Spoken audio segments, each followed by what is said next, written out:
Мелдешев атындағы үлгілі кітапханадан келіп отырып, жаңағы ұстаздарымыз айтқандай, биыл атақты жырау болған, күйші болған, өзі батыр, тұлға, біздің қазақтың жылдан жыл келе жатқан бір тұлғамыз Махамбет Өтемісұлының туғанына 220 жыл толуына арналған елінің мұңын жырлаған атты әдеби сағатымыз. Мен сіздерге қазір қысқаша осы Махамбет Өтемісұлының өмірбаянын оқып берейін. Содан кейін кішкене өздеріңізге дайындаған видеоролигіміз бар, одан кейін дайындаған ән билеріңіз болса, тақпақтарыңыз болса, соны көріп тамашалаймыз. Махамбет Өтемісұлының туғанына 220 жыл толуына орай Исатай Айманов бастаған көтерілісті ұйымдастырушылардың бірі, осы көтерілістің жалынды жыршысы. Оны қазақ халқының соңғы жырау ретінде тануға болады.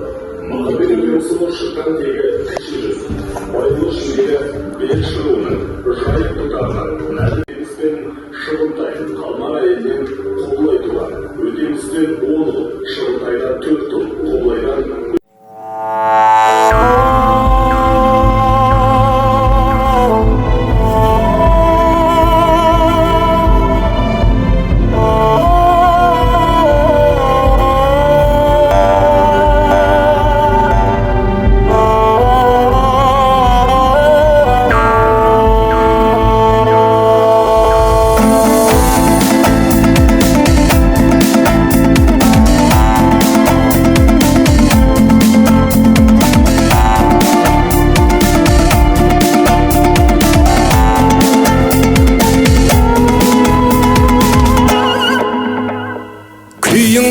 мен бүгін көк бөрілердің жаралы, адым сайын аңдыған қақпаннан сирақ қанады.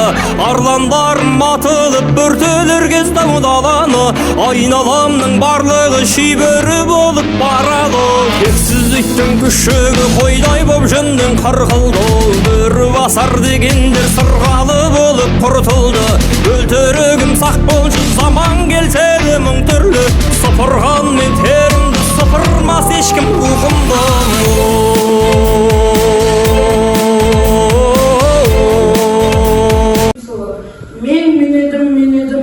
Мен нарында жүргенде еңіреген едім. Исатайдың батында екі таңнан бөледім. Ерескен дұшпанға қырылсамда жебедім. Жақсыларға ебедім, жамандарға көбедім. Ерескен дұшпанның екі талай болғанда азыққа етім жебедім.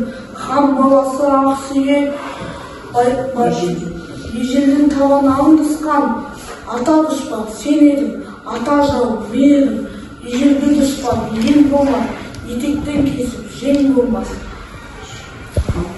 Хан баласы Ақсүйек Байекесін таныс Адамдардан басқасы өзектірді барады.